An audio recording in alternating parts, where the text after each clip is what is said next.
It's 99 Jams, Miami's #1 for hip-hop and R&B. And yes, the Turner Partners are in the building. And, of course, we got a special guest hanging out with us tonight. We talking about a South Florida OG, always repping for the Zoes. Welcome, Black Dada, to the grind. How you feeling, fam? Sock posse. Nabule. You already know what time it is. What's up? Hey, man, we feeling real good. Thank you for being here, first and foremost. I appreciate y'all for having me, man. We're glad to have you up here. You know, it's Haitian Heritage Month. It's Haitian Flag Week. You know, we getting ready for Haitian Flag Day. But for the people that might not know about you, come on, introduce yourself to our jam. It's your boy Black, a.k.a. Dot.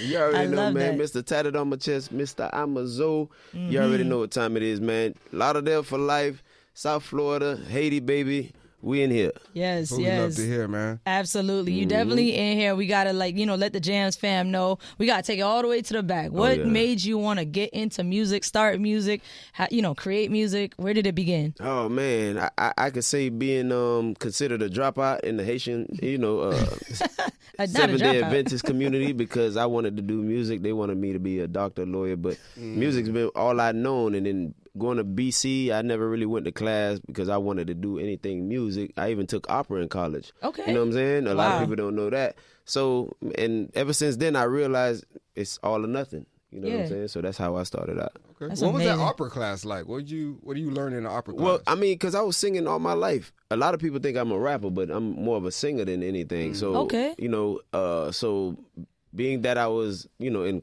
church choirs, whatever it is in school, I played the trumpet for like 10 years. Nice. I said, you know what, let me expand my vocals, and I ended up liking it because I can diversify my vocals. And it was dope, actually, man. Sometimes, people are like, man, come on, bro, you can't be doing no opera. I'm like, listen, it's a different vibe, especially when you're talented and you recognize what, God has given you. You test it out, and it was pretty dope. That's amazing. That's dope. I was not expecting to hear opera. Come on, Zoe opera. Zoe opera. Yo, Zoe opera. Zopra. Right? Zopra. Okay, not compa, but we gonna play that Zopra. Yeah. I love that. That's what's up. So, talk to us about how your early stages of creating music and then creating Imma Zoe. How do we get from the beginning to that song? Man, so I had a couple scamming homeboys who, not for real, right? They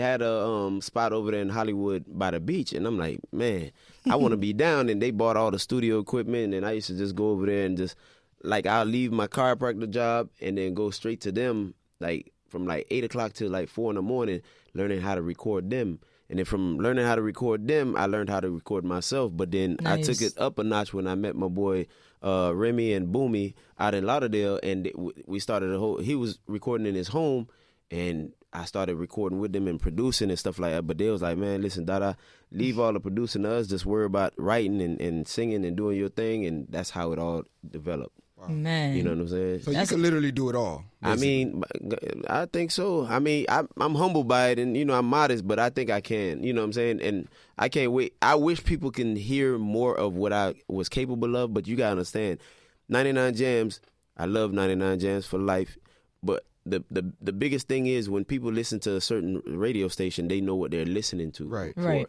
So all my other type of music, they wouldn't even know I've had music that went #1 for 11 weeks on Universal Republic. Right. Over everybody at one point, from Akon to you name it. And it was pop music, so they would never really listen to it and be like, "Nah, Dada, you from the hood? We won't listen to other stuff." I'm like, okay, but you feel me? These people showing me love. I'm getting millions of spins in Holland and in Greeceland and stuff like that.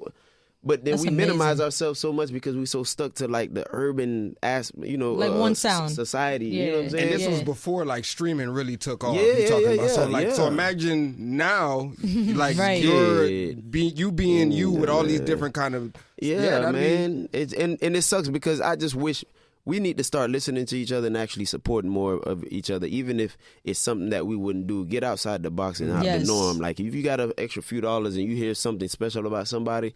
I know it's all about longevity and living, but sometimes you can create something that can provide for everybody if you took that time to actually invest or listen. You know what I'm saying? Of course, I respect DJs. Lucky C, you guys, you guys put it on for everybody. And there's not a lot of DJs that do it like that anymore. You know what I'm saying? Unless they getting some, an envelope in the pocket. Yeah. I keep it you G. So. right now, that's true. Yeah, dropping them gems. Yeah. So no, absolutely facts. And we just want to take it back to like how big Imma Zoe is. You know what I mean? Were you surprised at how it impacted people, even people that aren't Haitian? Oh man, listen.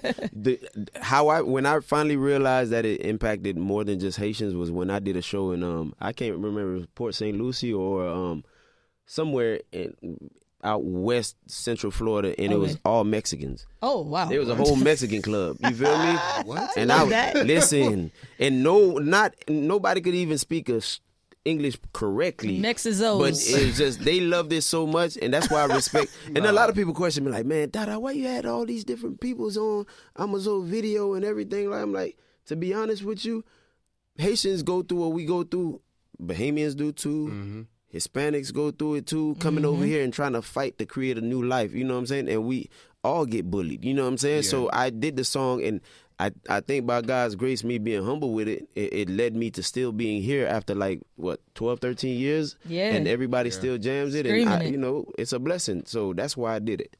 I wouldn't have expected Mexicans. No, definitely not Mexicans. Yeah, all Mexicans. I said Mexizos. I was taller than everybody. Caribbean countries. Yo, I've never heard Mexicans. Oh yeah. I was taller than everybody. I would have loved to hear that, boy. Like a little bachata beat in the back. Come on. Modelos, Coronas flying. What? Dos Equis? What? No wings. A bunch of, you know what I'm saying? Going crazy, boy. Hey, to like Dada. Mexizos out there, Mexizos, man. Mexizos, man. We just making all kind of words. Yeah, so we listening to Zomba and we got Mexizos. We 2 for 2 right now, That's loco. what's up, man. So yeah. I like that.